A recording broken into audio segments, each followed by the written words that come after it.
আসসালামু আলাইকুম প্রিয় এসএসসি ২৬ ব্যাচ এছাড়াও ২৭ এবং ২৮ ব্যাচকে আমি আমার ক্লাসে ওয়েলকাম জানাচ্ছি। তোমরা জানো যে আমি হচ্ছে একটা পাবলিক লাইভ সিরিজ চালাচ্ছি, সেটা হচ্ছে বাংলা দ্বিতীয় পত্রের এমসিকিউ বা টেস্ট পেপার সলভিং একটা সিরিজ। হ্যাঁ, এটা একদমই বিনামূল্যে এবং তোমরা তোমাদের পছন্দের সময় অনুসারে আমাদের ইউটিউব থেকে ক্লাসগুলো দেখে নিতে পারো।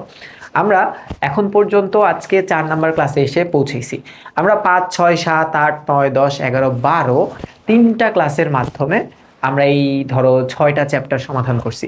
আজকে আমরা নেক্সট সিলেবাস অনুসারে মানে নেক্সট চ্যাপ্টার যেটা সিলেবাস অনুসারে সেটা হচ্ছে চ্যাপ্টার 17 বা শব্দের শ্রেণী বিভাগ পরিচ্ছেদ নাম্বার ১৭। এটা নিয়ে আজকে আমরা কাজ করব। এখানে প্রায় একটা টেস্ট পেপারের ১২০টা মতো কোয়েশ্চেন হবে, মানে ১০০-র কম বেশি কোয়েশ্চেন হবে আর কি। আমরা কোনো কোয়েশ্চেনই কিন্তু বাদ দিচ্ছি না। তার মানে তোমাদের বেসিক পার্টটা পড়া হয়ে গেলে তোমরা আমার এই টেস্ট পেপার সলভিং সিরিজটা দেখতে পারো। সেক্ষেত্রে প্রস্তুতিটা খুব শক্ত হবে তোমাদের। তার আগে আমি একটু তোমাদের এই চ্যাপ্টার সম্পর্কে কিছু বলা শুরু করি। সেটা হচ্ছে এই চ্যাপ্টারটায় একটু বেসিক অংশ আছে না, যেহেতু চ্যাপ্টারের নাম হচ্ছে শব্দের শ্রেণী বিভাগ, হ্যাঁ, বা ক্লাসিফিকেশন অফ ওয়ার্ড। তা একটা শব্দ কত ভাগে ভাগ করা যায় এটার অ্যান্সার কি দেওয়া সম্ভব? যদি ভিত্তি না থাকে, ভিত্তি অবশ্যই লাগবে। কি কি ভিত্তিতে শব্দকে ভাগ করা যায় তোমাদের বই অনুসারে সেটা আমি বলতেছি। দেখো, প্রথমত উৎস অনুসারে শব্দকে ভাগ করা যায়। প্রশ্ন আসতে পারে উৎস অনুসারে বা উৎসানুসারে শব্দ কত প্রকার। তখন আমাদের উত্তর হবে কত প্রকার বলতো? 4 প্রকার। কি কত প্রকার? 4 প্রকার। আমরা জানি কিন্তু কি কি বলতো। একটা হচ্ছে ক, তৎসম শব্দ। তৎসম শব্দ। তৎসম শব্দ মানে সংস্কৃত শব্দের মতোই যে সকল শব্দ, অনুরূপ শব্দগুলোকেই তৎসম শব্দ বলি। তো আমাদের বাংলাদেশে সংস্কৃত থেকে অনেক ভাষা আসছে যেগুলো আমাদের অভিধানে জায়গা পাইছে, সেগুলোকে আমরা তৎসম শব্দ বলি। তারপর এই তৎসম শব্দটা একটু পরিবর্তিত হয়ে, হ্যাঁ, প্রাকৃত হয়ে যখন আমাদের মূল বাংলা প্রবাহে আসলো, তখন সেটার নাম দিলাম আমরা তদ্ভব শব্দ। এই তদ্ভব শব্দটাই কিন্তু খাঁটি বাংলা শব্দ। হ্যাঁ, এরপরে আমাদের আদিবাসীরা যে ভাষায় কথা বলতো সেগুলাকে আমরা দেশি শব্দ বলি, যেমন কুড়ি, পেট, কুলা, চুলা, ডাব, টোপর, ঢেকি, তোমাদের বই অনুসারে উদাহরণ। এছাড়াও কিছু শব্দ আসছে, সেই শব্দগুলোকে আমরা বলি বিদেশি শব্দ। বিদেশি শব্দ। এখন প্রশ্ন আসতে পারে, ভাই এই যে সোর্স ওয়াইজ আমি এতগুলা শব্দ পেলাম, সোর্স, তাই না? বানান কি ঠিক আছে? আচ্ছা, ভুল হইলে আবার কেউ রাগ করো না। আমি তোমাদেরকে বলি সোর্স মানে কি এবং কিভাবে এই শব্দগুলো আমাদের বাংলায় আসলো। বিদেশ বলতে কোন দেশ বোঝায়? দেশের বাইরে যে কোনো জায়গাকেই তো বিদেশ বলে। এখন বিদেশি শব্দের ভিতরে তোমরা দেখবা যে বাংলায় আরবি থেকে কিছু শব্দ আসছে। আমরা বলি না ঈদ, আমরা বলি সাওম, আমরা বলি না, আমরা বলি সালাত, আমরা বলি হজ, আমরা বলি কলম, উকিল, আদালত। এই শব্দগুলো কি আমরা মনে করি বাংলা শব্দ, কিন্তু আসলে কিন্তু বাংলা শব্দ না, এটা কিন্তু আরবি উৎসের শব্দ। মানে আরব দেশে আরবেরা এই শব্দে কথা বলে বা এই শব্দগুলা তাদের ভাষায় ব্যবহার করে। কিভাবে আসছে আরবি শব্দ বাংলার ভিতরে? তোমরা জানো যে এই বাংলা অঞ্চলটা মুসলিমদের একটা জায়গা, একটা ঘাঁটি অনেকটা, তাই না? তো দেখা গেছে যে আমরা আমাদের ধর্মীয় যে গ্রন্থগুলা দেখি, সেই গ্রন্থগুলার আমাদের সব থেকে পবিত্র ধর্মীয় গ্রন্থ সেটা কি বলতো? আল কোরআন, তাই না? এই আল কোরআনের ভাষা কি? আরবি। তো আরবি আমাদের ধর্মীয় গ্রন্থ থেকে আসছে। এছাড়াও কিছু শব্দ দেখবা যেগুলোকে বলা হয় ফার্সি শব্দ। ফার্সি শব্দগুলো আসলে কিভাবে আসছে? ফার্সি কি আসলে? পার্সিয়া। পার্সিয়া মানে ইরানের ভাষাকে ফার্সি ভাষা বলা হয়। বোঝা গেছে? তো ইরানি ভাষা বাংলায় কিভাবে আসছে? ধরো বিভিন্ন কোরআন এর যেই ব্যাখ্যা সংবলিত বইগুলো আছে, বিভিন্ন হাদিস, আমাদের নবী রাসূলের কথাগুলা হাদিস আকৃতিতে আমরা পাই, সেগুলো না ম্যাক্সিমামই হচ্ছে ফার্সি ভাষায় রচনা করা হতো। বুঝতে পারছো? এভাবে আসছে। আবার ধরো ইংরেজি উৎস থেকে কিছু শব্দ আসছে। ইংরেজি এইটা কিভাবে আসছে তোমাদেরকে যদি একটু ব্যাখ্যা দিই। ইংরেজিটা আসছে হচ্ছে, তোমরা জানো প্রায় ২০০ বছর সরাসরি রাজত্ব করছে ইংরেজরা। তো তারা যখন আমাদেরকে রাজত্ব করতো আমাদের ওপর, তখন নিজেদের ভিতরে যে ভাষাগুলোয় কথা বলতো সেই ভাষাগুলো আমাদের বাঙালিরা নিছে এবং অভিধানে জায়গা দিছে। এভাবে আসছে। এছাড়াও দেখবা ফরাসিরাও ছিল, শাসন করছে। তারপরে আমরা ফরাসি আর ফার্সি কিন্তু আলাদা। ফরাসি মানে ফ্রেঞ্চ বা ফ্রান্সের ভাষা, ঠিক আছে? তাছাড়া তোমরা জানো যে ডাচ বা ওলন্দাজ রাও আমাদের এখানে ব্যবসা করতে আসছিল, ওলন্দাজ সেভাবেও ভাষা আসছে। তোমরা জানো পার্শ্ববর্তী দেশ, সেখান থেকেও আমরা কিছু ভাষা পাইছি। হ্যাঁ, এগুলো হচ্ছে বিদেশি ভাষা। ওকে, তো মূলত আমরা বিদেশি ভাষাগুলা পাইছি আমাদের সংস্কৃতিতে কিভাবে? রাজনৈতিক কারণ অথবা এই ধর্মীয় কারণ বা সাংস্কৃতিক কারণের কারণে। বোঝা গেছে? আচ্ছা, তো মূলত উৎস বা সোর্স ওয়াইজ আমরা শব্দকে এই 4 ভাগে ভাগ করতে পারি: তৎসম, তদ্ভব, দেশি এবং বিদেশি। এরপর যেই ক্রাইটেরিয়া বা ক্যাটাগরিটা আসে সেটা হচ্ছে গঠন অনুসারে শব্দকে কত ভাগে ভাগ করা যায়। গঠন, তোমরা জানো যে গঠন অনুসারে শব্দকে ভাগ করা যায় 2 ভাগে। একটা শব্দকে বলা হয় মৌলিক শব্দ, আরেকটা শব্দকে আমরা বলি হচ্ছে সাধিত শব্দ। একটা মৌলিক শব্দ, একটা সাধিত শব্দ। এখন মৌলিক শব্দটা কোনটা বলো তো? মৌলিক শব্দ এমন শব্দ যেগুলোকে বিশ্লেষণ করলে কোনো অর্থপূর্ণ অংশ থাকে না। যেমন ধরো আমি একটা শব্দ বললাম এখানে মা, এটাকে বিশ্লেষণ করলে ম আর আকার, এখানে কোনো অর্থপূর্ণ অংশ থাকে না। বাট সাধিত যে শব্দটা হয় সেই শব্দে কিন্তু অর্থপূর্ণ অংশ থাকে। যেমন একটা উদাহরণ যদি তোমাদেরকে আমি দেই, উদাহরণটা দিলাম ধরো পরিচালক। চিন্তা করো, এই উদাহরণটা দিলাম, এই পরিমাণে কিন্তু পরিমণি না দুষ্টুরা, পরিচালক। এবার একটু খেয়াল করো তো, এই পরিচালক শব্দটাকে যদি বিশ্লেষণ করি আমরা কি কি পাবো দেখো তো। এখানে পরি পাবো যোগ চালক পাবো। কথাটার অর্থ হচ্ছে সাধিত শব্দ এমন শব্দ যে শব্দটাকে বিশ্লেষণ করা যায়, বিশ্লেষণ করলে একটা বা একাধিক অর্থপূর্ণ অংশ থাকে। এই যেমন চালকের অর্থ আছে, পরির অর্থ নাই, কারণ এটা উপসর্গ। আবার চিন্তা করো, আমি যদি আরেকটা শব্দ লিখি তোমাদের জন্য, ধরো শব্দটা লিখলাম হচ্ছে বাঘা। হ্যাঁ, বাঘা, এই শব্দটাকে কি বিশ্লেষণ করা যায়? অবশ্যই যায়। কিভাবে দেখো তো, এই যে বাঘ যোগ আ ইজ ইকুয়াল টু বাঘা। বাঘের তো একটা অর্থ আছে, আর তো কোনো অর্থ নাই বাচ্চারা।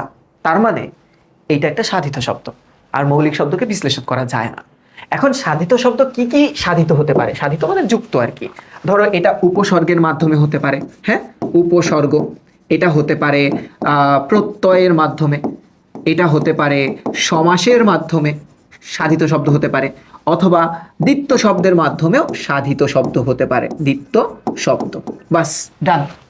এবার পদ বিবেচনায় শব্দ কত প্রকার, এটা কি লেখার দরকার আছে? 8 প্রকার, বিশেষ্য থেকে একদম আবেগ যোজক অনুসর্গ পর্যন্ত। ডান, এই চ্যাপ্টারের বেসিক এতটুকুই। এইবার আসো আমরা এমসিকিউ গুলো সলভ করি, ঠিক আছে? তাহলে একটু মনে রেখো, গঠন অনুসারে শব্দ 2 প্রকার, উৎস অনুসারে শব্দ 4 প্রকার, এবং পদ বিবেচনায়, কি বিবেচনায়? পদ বিবেচনায়, পদ বিবেচনায়। হ্যাঁ, আমরা জানি বাক্যে ব্যবহৃত প্রত্যেকটা শব্দকে পদ বলে। পদ বিবেচনায় 8 প্রকার। এখন এই 8 প্রকার কি আমার লিখে লিখে দিতে হবে?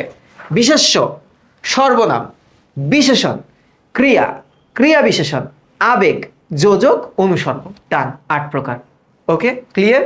এবার চলো শুরু করা যাক এমসিকিউ। প্রথমে আমরা বইয়ের এমসিকিউ গুলো একটু দেখি। বলো, উৎস বিবেচনায় বাংলা শব্দ ভান্ডার এটাকে কত ভাগে ভাগ করা যায়? একটু আগে আমরা দিছি না এই যে 4 প্রকার, তাহলে অ্যান্সারটা কি হবে? এটা হবে 4 ভাগে ভাগ করা যায়। নিচের কোন শব্দটা তৎসম শব্দ? খুব নাইস একটা কোয়েশ্চেন করছে। দেখো আমি তোমাদেরকে একটু বলি, এই শব্দটা হচ্ছে তৎসম শব্দ। কলম তৎসম হয় নাই কেন? কারণ কলম একটা আরবি শব্দ।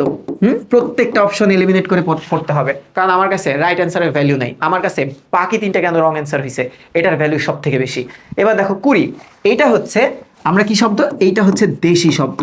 এবার বলো তো পাখি কি শব্দ? পাখি হচ্ছে তদ্ভব শব্দ।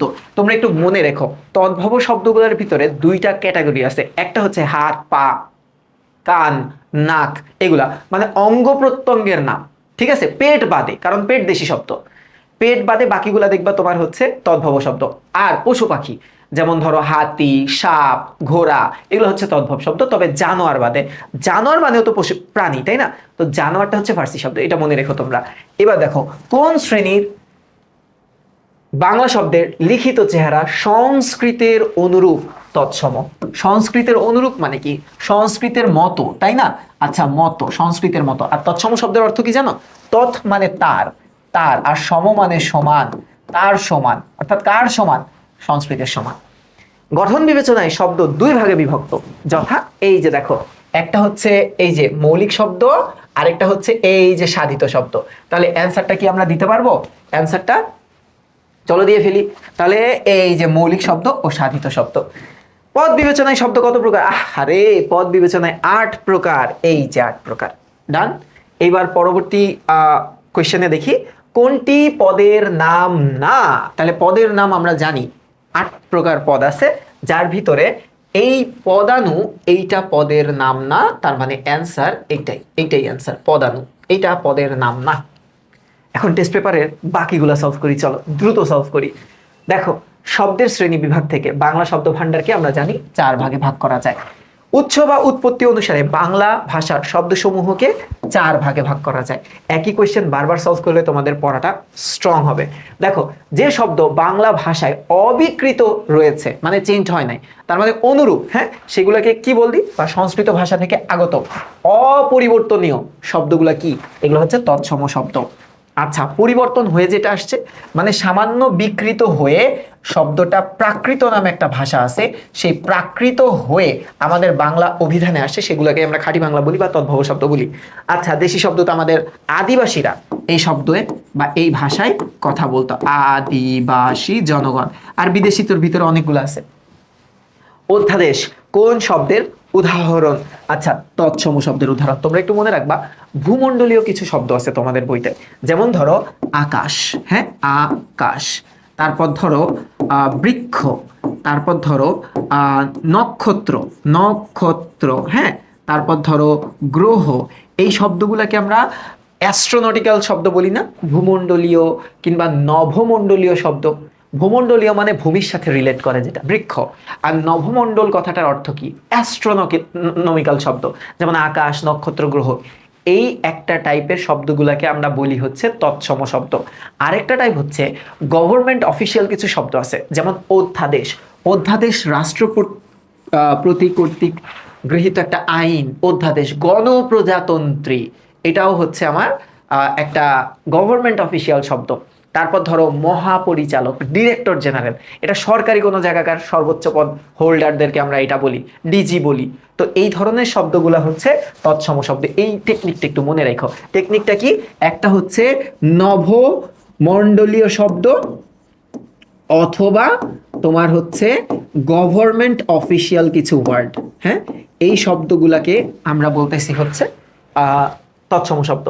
তৎসম শব্দ কোনগুলা নিচের? আচ্ছা, ভালো কথা, দেখো ডাব, এই উদাহরণটা তো দেশি শব্দের উদাহরণ, সো এইটা বাদ গেল। হ্যাঁ, টোপর, এইটাও তো দেশি শব্দের উদাহরণ, খালি টোপরটা, এই যে টোপর, এটা তো দেশি, তাই না? আচ্ছা, এই সাপ, আয় হাই রে, এটা তো তদ্ভব শব্দ, তদ্ভব শব্দ। এবার একটু দেখো তো, তার মানে এই 3টা বাদ গেল, 3টা বাদ, তাহলে অপশন এইটাই কারেক্ট। এই যে নভমণ্ডলীয় বা ভূমণ্ডলীয় শব্দের ভিতরে এগুলো আছে। এবার একটু দেখো তো নিচের কোনটি তৎসম শব্দ। এই যে আকাশ হচ্ছে তৎসম শব্দ, গণপ্রজাতন্ত্রী তৎসম শব্দ। এবার একটু দেখো তো অঙ্গ প্রত্যঙ্গ, যেমন হাত, হ্যাঁ, হাত, পা, তারপর কি নাক, যদি এইরকম থাকে, এগুলা কোন শব্দ হবে? এগুলা হবে হচ্ছে তদ্ভব শব্দ। মনে রাখতে হবে পেট শব্দটা কিন্তু তদ্ভব দেওয়া যাবে না, পেট শব্দটা কিন্তু একটা দেশি শব্দ। ওকে, আচ্ছা, এবার একটু দেখো তো কান, নাক, এগুলা কি, আয় হায় রে, এটা তো আমরা পারি, তদ্ভব শব্দ। জিভ, দাঁত, কোন শব্দের উদাহরণ? জিভ আর দাঁত অঙ্গ প্রত্যঙ্গ না? আচ্ছা, তাহলে এটা হবে তদ্ভব শব্দ। হাতি কোন শব্দের উদাহরণ? প্রাণীর নাম না?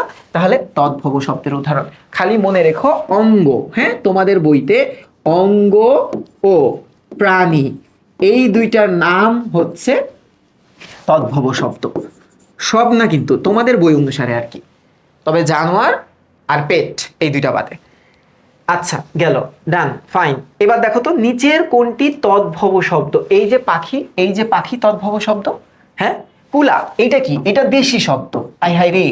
আর এই যে নগদ, বাকির কোনো নাম নাই, তার মানে এইটা আরবি শব্দ। ওকে, এইভাবে পড়তে হবে তোমাদের। এবার একটু দেখো ঘোড়া, প্রাণী, তদ্ভব শব্দ। উৎস অনুসারে সাপ, প্রাণী, তদ্ভব শব্দ।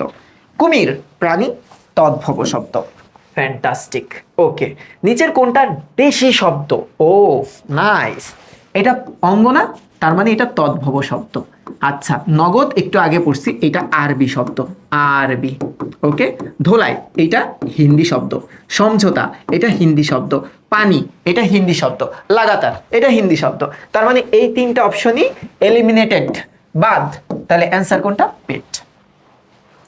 কুলা চুলা শব্দ দুটি কোন শ্রেণীর শব্দ? দেশি শব্দ। মনে রাখো, পেট, হ্যাঁ, কুলা, চুলা, ডাব, টোপর, ঢেকি, এগুলা কি ধরনের শব্দ? দেশি শব্দ। দেশি শব্দের উদাহরণ কোনটা? এই যে কুড়ি, হ্যাঁ।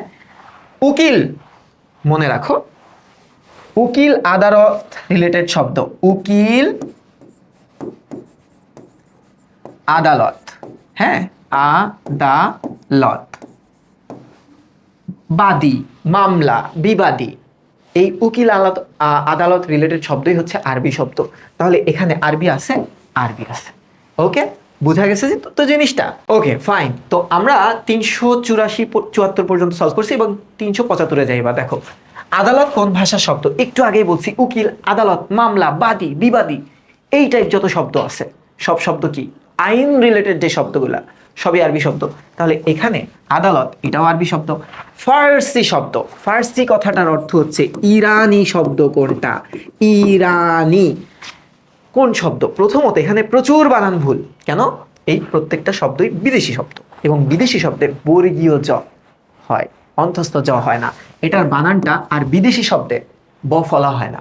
এগুলা প্রত্যেকটা বিদেশি শব্দ। যেমন এগুলো আরবি শব্দ, হজ, জাকাত, বানানটা এরকম হবে, জাকাত। আচ্ছা, নামাজ, এই বানানটা এরকম হবে, না মাজ। রোজা, এই বানানটা এইরকম হবে, রোজা। ঠিক আছে? তাহলে এবার দেখো তো কোন শব্দগুলা এখানে হচ্ছে আমার ফার্সি লাগতেছে। আমি তোমাদেরকে একটু বলি, এই যে এইটা হবে অ্যান্সার। এইটা কেন ভাই? এগুলো না আরবি শব্দ না। নামাজের আরবি শব্দটা হচ্ছে সালাত, হ্যাঁ। আর রোজা, এইটার আরবি শব্দটা হচ্ছে সাওম। ওকে, কও সমাজ মে আয়া? বুঝা গেছে? ডান। আচ্ছা, এবার কি বলতেছে দেখো তো, আমদানি। আচ্ছা, একটু তোমাদেরকে বলি, ব্যবসা রিলেটেড শব্দ, দোকান, চশমা, আমদানি, এই শব্দগুলো না ফার্সি শব্দ হয় বা ইরানি শব্দ হয়। এই যে ফার্সি শব্দ।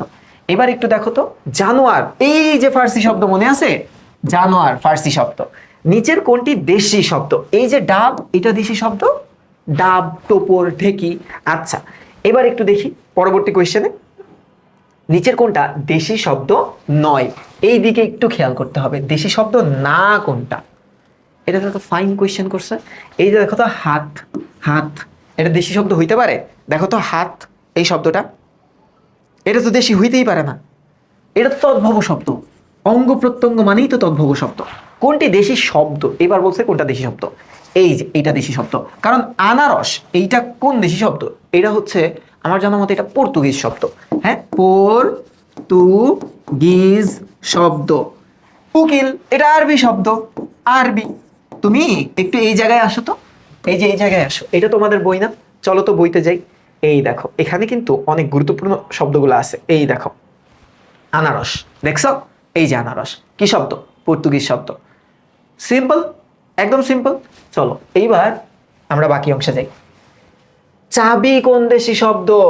একটু আগে না এখানে দেখলাম, বলো। এই যে চাবির দিকে একটু তাকাও তো, এই যে চাবি কিসের মধ্যে আছে? এটা এই যে পর্তুগিজ শব্দের মধ্যে আছে। তাহলে চলো দাগাই ফেলি, এটা হচ্ছে এই যে পর্তুগিজ শব্দ। হাসপাতাল, হসপিটাল থেকে হয়েছে, দ্যাট মিনস এটা ইংরেজি শব্দ। এই চ্যাপ্টারটা খুব মজার। নিচের কোনটা ইংরেজি শব্দ? পেন্সিল ইংরেজি শব্দ। আর আনারস, এটাতে একটু আগে দেখলাম যে এইটা একটা পর্তুগিজ শব্দ।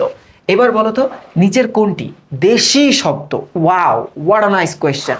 টোপর দেশি শব্দ। কেন নাইস বললাম জানো? কারণ বাকি তিনটা আমার সিলেবাসের পড়া। কুমির, এটা প্রাণীর নাম, দ্যাট মিনস এটা একটা তদ্ভব শব্দ। চাকু, চাকর, দারোগা, তোপ, এগুলা কি শব্দ? তুর্কি শব্দ। তুর্কি, যে চারটা বললাম একটু মাথায় রেখো। বালতি, একটু আগে আমরা এই জায়গায় ছিলাম না পর্তুগিজে? দেখো তো বালতি আছে কিনা, এই যে বালতি, তার মানে এইটা হচ্ছে আমার পর্তুগিজ শব্দ। সিম্পল, পড়ালেখা এত কঠিন না কিন্তু, বুঝছো? পড়ালেখাটা কিন্তু মোটেও এত কঠিন না যতটা কঠিন আমরা ভাবি। এতটুকু রান। এবার আসো, নিচের কোনটা পর্তুগিজ শব্দ? ফাইন, পর্তুগিজ শব্দ কোনটা? আদালত, এটা তো আরবি শব্দ, এটা তো আরবি শব্দ। কারখানা, এটা ব্যবসা রিলেটেড শব্দ না? এটা একটা ফার্সি শব্দ। আচ্ছা, রেস্তোরাঁ, এইটা ফরাসি শব্দ। এটা কি? ফরাসি। হ্যাঁ, কুপন, ডিপো, গুদাম, এগুলো কি শব্দ? ফরাসি শব্দ। আলমারি, এটা কি শব্দ? আলমারি, তার মানে এইটাই তো অ্যান্সার হয়, হয় না? এই দেখো আলমারি, দেখছো দেখছো ক্লিয়ার? ও আমি গুদাম মেবি বলছি ফরাসির ভিতরে, গুদাম পর্তুগিজ শব্দ, সরি সরি সরি। এবার একটু দেখো পর্তুগিজ শব্দ হলো কোনটা? পর্তুগিজ শব্দ পর্তুগিজ, এই যে আলমারি আর গুদাম। কুপন আর ডিপো তোমাদের সিলেবাস অনুসারে এইটা আমরা পড়লাম হচ্ছে ফরাসি শব্দে, ফরাসি শব্দে। নিচের কোনটা পর্তুগিজ শব্দ বলো তো? পর্তুগিজ। হরতন, তুরুপ, পাউরুটি, রেস্তোরাঁ। আচ্ছা, হরতন, রুইতন, টেক্কা, তাস খেলা রিলেটেড যে শব্দগুলো আছে না, 100%। ও এটা তো হরতাল, হরতাল তো গুজরাটি শব্দ, কিন্তু এটা তোমাদের সিলেবাসে নাই। আচ্ছা ভালো কথা। তুরুপ, তুরুপ, তুরুপ, তুরুপ, তুরুপ, তুরুপের তাস বলি না আমরা, এটা ওলন্দাজ শব্দ। কি শব্দ? ওলন্দাজ। তাস রিলেটেড শব্দ ওলন্দাজ শব্দ। পাউরুটি, এটা কি শব্দ?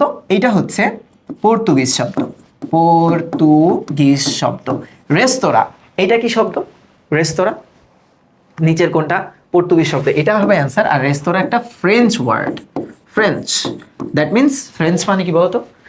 ফ্রেঞ্চ মানে হচ্ছে ফরাসি শব্দ। আলপিন কোন ভাষার শব্দ? আছে এটা, একটু দেখো তো। আলপিন, এই যে এই যে এই যে এই যে আলপিন, তার মানে আলপিন একটা পর্তুগিজ শব্দ। নিচের কোনটা তুর্কি শব্দ? খুব নাইস একটা কোয়েশ্চেন করছে, দেখো। তোশক, প্রোডাক্ট একটা, তাই না?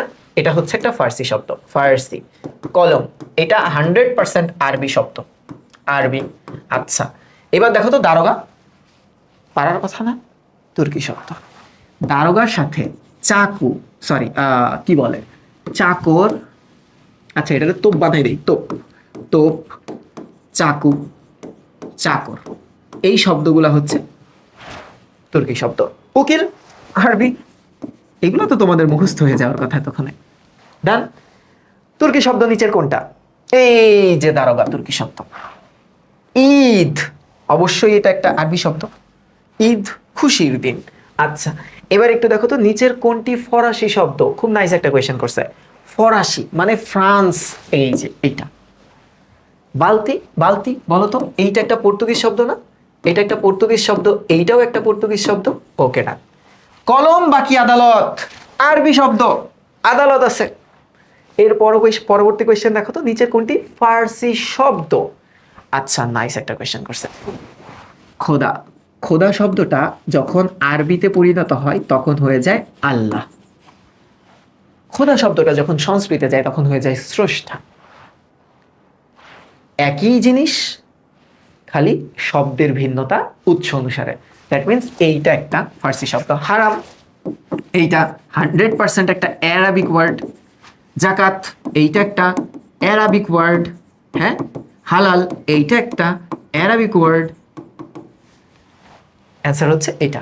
আর আল্লাহ হচ্ছে একটা আরবি শব্দ, আমাদের কোরআন মজিদের শব্দ। Okay fine. দোজক, অবশ্যই দোজক এই শব্দটা একটা আরবি শব্দ। যখন আমরা এই শব্দটাকে ফার্সিতে পরিণত করব তখন সেটা কি হয়ে যাবে জানো? সেটা হয়ে যাবে, ও সরি সরি সরি সরি, দোজক শব্দটা একটা ফার্সি শব্দ। এটাকে যখন আমরা আরবিতে ট্রান্সলেট করব তখন এই শব্দটা কি হবে বলতো? এই শব্দটা হয়ে যাবে জাহান্নাম, জাহান্নাম। আর এই শব্দটা যখন সংস্কৃতে যাবে তখন এটা হয়ে যাবে নরক, এটা হয়ে যাবে নরক। যখন এটা ইংলিশে যাবে তখন হয়ে যাবে এটা হেল। এবার একটু দেখো কোনটি ফার্সি শব্দ? ফার্সি। ওকে, ইরানের ভাষা কোনটা? চশমা, এটা ইরানের ভাষা। এটা তো আরবি ভাষা, আরবি। বরাবরের মতো টেস্ট পেপারগুলা জাকাত বানান ভুল করছে। ওকে, চশমা কোন ভাষার শব্দ? অবশ্যই ফার্সি ভাষার শব্দ। তোশক কোন ভাষার শব্দ? এটাও ফার্সি ভাষার শব্দ। এই যে ফার্সি, ফার্সি আর ফরাসি এলোমেলো কইরো না কিন্তু। কারখানা ফার্সি ভাষার শব্দ। কোনটি ফার্সি শব্দ? ও কারখানা ফার্সি শব্দ। হালুয়া, এটা দেখো আরবি শব্দের লাস্ট উদাহরণটা দেওয়া আছে হালুয়া, দেখবা? এই দেখো আরবি কই, এই যে দেখো লাস্ট উদাহরণটা হচ্ছে হালুয়া। আচ্ছা, হজ আরবি, এই দুইটা আরবি। হ্যাঁ আরবি, তিনটাই আরবি। অ্যান্সার হচ্ছে তোমার কারখানা। দোকান, এই যে ব্যবসা রিলেটেড শব্দ, এটা একটা ফার্সি শব্দ। ভাই এটা কোত্থেকে পাচ্ছেন? এই যে দেখো তো, এই যে দোকান, কারখানা, আমদানি, এবার এবার দেখো চশমা, তোষক, এগুলা সব ফার্সি শব্দ। ওকে, এবার আসো পাউরুটি কোন ভাষার শব্দ? পর্তুগিজ শব্দ। ভাই এটা কোথায় আছে পাউরুটি? এই যে চাবির পরে পাউরুটি, পাদ্রি, বালতি। ওকে, এবার একটু দেখো তো পরবর্তী কোয়েশ্চেন, কোনটি পর্তুগিজ শব্দ? ওকে, পর্তুগিজ, এটা পর্তুগিজ শব্দ। আসলেই ভাই, আসলেই, অবশ্যই। এই যে দেখো, এই যে পর্তুগিজ শব্দ। এবার একটু আসো, নিচের কোনটা ফার্সি শব্দ? ফার্সি কুপন, তোমরা বলো না কুপন কোড আছে ভাই, কোনো কুপন কোড? তো এটা কেন হয় নাই? কারণ এটা তুর্কি শব্দ, তুর্কি। হ্যাঁ, তারপর এই পাদ্রি, এটা তো পর্তুগিজ শব্দ। পর্তুগিজ মূলত খ্রিস্টিয়ান যেসব শব্দ আছে তার ভিতরে ম্যাক্সিমামই হচ্ছে পর্তুগিজ শব্দ। হরতাল গুজরাটি, এটা তোমাদের সিলেবাসে নাই। ওকে, এইবার একটু যাই কুপন। এই পেরে গেছি। কুপন কুপন কুপন কুপন, কত নম্বরে আছি আমরা? হ্যাঁ, কুপন একটু আগেই করছি। এটা একটা ফরাসি শব্দ। ফরাসি শব্দের উদাহরণ কোনটা? এই যে এটা, কেন জানো? তারিখ একটা আরবি শব্দ। ইয়াস, কারেক্ট, এটা আরবি। দারোগা একটা তুর্কি শব্দ। হ্যাঁ, টার্কিশ শব্দ। বালতি, এটা একটা পর্তুগিজ শব্দ। দ্যাট মিনস অ্যান্সার যে কোনো ভাবে এটাই হবে। রেস্তোরাঁ কোন ভাষার শব্দ? অবশ্যই এটা একটা ফ্রেঞ্চ ওয়ার্ড বা ফ্রান্সের একটা শব্দ, যেটাকে আমরা বলি ফরাসি। হরতন, রুইতন, এই প্রত্যেকটা শব্দ হচ্ছে ওই যে তাসের কার্ড থাকে না, ডাইস, পান পাতা, আর কি কি জানি থাকে, টেক্কা, চিরা, কি জানি বলে, তাইলে এগুলা হচ্ছে ওলন্দাজ শব্দ। ওলন্দাজ ভাষার শব্দ কোনটা? এই যে টেক্কা, চাকর, চাকু, দারোগা, এগুলা তুর্কি শব্দ। করতে করতে তো মুখস্থ হয়ে গেল আমার, তোমাদেরও হয়ে যাওয়ার কথা। তোপ কোন ভাষার শব্দ? তোপ একটা তুর্কি শব্দ। লাগাতার, সমঝোতা, ধোলাই, পানি, এগুলো হচ্ছে হিন্দি শব্দ। সমঝোতা কোন ভাষার শব্দ? এটা হিন্দি ভাষার শব্দ। Nice, fantastic. পর্তুগিজ ভাষার শব্দ নয় বলছে, নয়, এখানে বলছে নয়। কোনটা পর্তুগিজ শব্দ নয়? আনারস, গুদাম, আলমারি, তার মানে চাহিদা পর্তুগিজ ভাষা না। কারণ দেখো এই জায়গায় আনারস আছে, আলমারি আছে, গুদাম আছে, চাহিদা নাই। ফাইন, এবার একটু দেখো তো কত নাম্বারে আছি আমরা? আমরা আছি 416 নাম্বার কোয়েশ্চেনে। এবং এই 416 নাম্বার কোয়েশ্চেনও তোমরা পারবা, কারণ আমরা একই জিনিস বারবার সলভ করতেছি, এবং বারবার সলভ করতে করতে জিনিসগুলো না আমাদের অনেক কি কি করতেছে, মানে আমাদের জিনিসগুলো স্ট্রং হয়ে যাইতেছে। এবার দেখো তো, হালাল, হারাম শব্দ দুটি কোন ভাষার শব্দ? অবশ্যই আরবি ভাষার শব্দ। হ্যাঁ, অবশ্যই আরবি ভাষা। ও আচ্ছা, এটা কার্তুজ, কুপন, কুপন ফরাসি ভাষার শব্দ। তারিখ কোন ভাষার শব্দ? তারিখ পে তারিখ, তারিখ পে তারিখ, আরবি ভাষার শব্দ। হজ, জাকাত, আরবি ভাষার শব্দ। হালুয়া, আরবি ভাষার শব্দ। আছে আরবি? আছে। ফুটবল, ক্রিকেট, ইংলিশ শব্দ, ইংলিশ, এই যে ইংরেজি ভাষার শব্দ। বলো তো আনারস কোন ভাষার শব্দ? পারবা? আমি পারবো, পর্তুগিজ শব্দ। পাদ্রি, এইটাও পর্তুগিজ শব্দ। ওকে, আচ্ছা। ডিপো, ফরাসি শব্দ, ফরাসি। ডিপো হচ্ছে ফরাসি শব্দ, বাট এই শব্দটাকে যখন আমরা বলতেছি গুদাম, তখন শব্দটা হচ্ছে একটা ফার্সি শব্দ, সরি, গুদাম পর্তুগিজ শব্দ। ওকে, এই যে জায়গায় আসো, চলো দেখাই দিই হোয়াট হ্যাপেন্ড। গুদাম পর্তুগিজ শব্দ, ডিপো ফরাসি শব্দ। ওকে, নর্মালি ডিপো শব্দগুলো কখন শোনা জানো? বাস ডিপো, এই টাইপ কিছু শব্দ শোনা যায়। এবার দেখো পানি, এটা একটা আরবি শব্দ। ধোলাই, এইটা একটা সরি হিন্দি শব্দ। আর ধোলাই, এটাও হিন্দি শব্দ। এইবার দেখো উৎসানুসারে যত টেস্ট পেপারে কোয়েশ্চেন ছিল কোনোটা তো বাদ দিলাম না। এইবার আসো গঠন বিবেচনায় শব্দ কত প্রকার? ফাইন, আমরা জানি দুই প্রকার। একটা হচ্ছে মৌলিক শব্দ, একটাকে বলি আমরা মৌলিক শব্দ। হ্যাঁ, আরেকটাকে কি শব্দ বলি বলো তো? আমরা আরেকটাকে আমরা বলি সাধিত শব্দ। আচ্ছা, কোন শব্দকে বিশ্লেষণ করা যায় না? অবশ্যই মৌলিক শব্দকে বিশ্লেষণ করা যায় না। শব্দকে তোমাদের বইতে তিনটা ক্রাইটেরিয়াতে শব্দ বিশ্লেষণ করছি: উৎস, গঠন, পদ বিবেচনা। আরেকটা আছে অর্থানুসারে। সেখানে আমরা পাবো যৌগিক শব্দ, রূঢ় শব্দ, যোগ রূঢ় শব্দ, বাট তোমাদের সিলেবাসে সেটা নাই। আচ্ছা, কোন শব্দকে বিশ্লেষণ করলে কোনো অর্থপূর্ণ অংশ থাকে না তাকে আমরা মৌলিক শব্দ বলে থাকি? আচ্ছা, পাখি কোন ধরনের শব্দ? পাখি কিন্তু একটা মৌলিক শব্দ। এখানে আবার তোমরা দাগাই দিও না যে ভাই আয় হায় রে, পাখির তদ্ভব শব্দ না। আরে বোকা ছেলে, এখানে তো তদ্ভব অপশনেই নাই। এটা তো অন্য ক্যাটাগরির কোয়েশ্চেন। সাধিত শব্দ কোনগুলা? এটা একটা অর্থবাচক শব্দ, সাধারণত অর্থবাচক শব্দ। সাধিত শব্দ ভাঙলে অর্থ পাওয়া যায়। নিচের কোনটি সাধিত শব্দ? ফাইন, এই যে সম্পাদক, মূল শব্দ ছিল হচ্ছে সম্পাদক, হ্যাঁ, এর সাথে ইও প্রত্যয়টা যুক্ত হয়েছে। আর বাকিগুলো সব মৌলিক শব্দ, কারণ ওগুলোকে ভাঙা যায় না। হাত অবশ্যই একটা মৌলিক শব্দ। নিচের কোনটি মৌলিক শব্দ? মৌলিক গোলা, কারণ গড় মিল, এটা দেখো গড় যোগ মিল, দেখো গড়ের কোনো ইয়া নাই, অর্থ নাই, কারণ এটা একটা আরবি উপসর্গ, অ্যারাবিক প্রিফিক্স, বাট মিলের তো অর্থ আছে।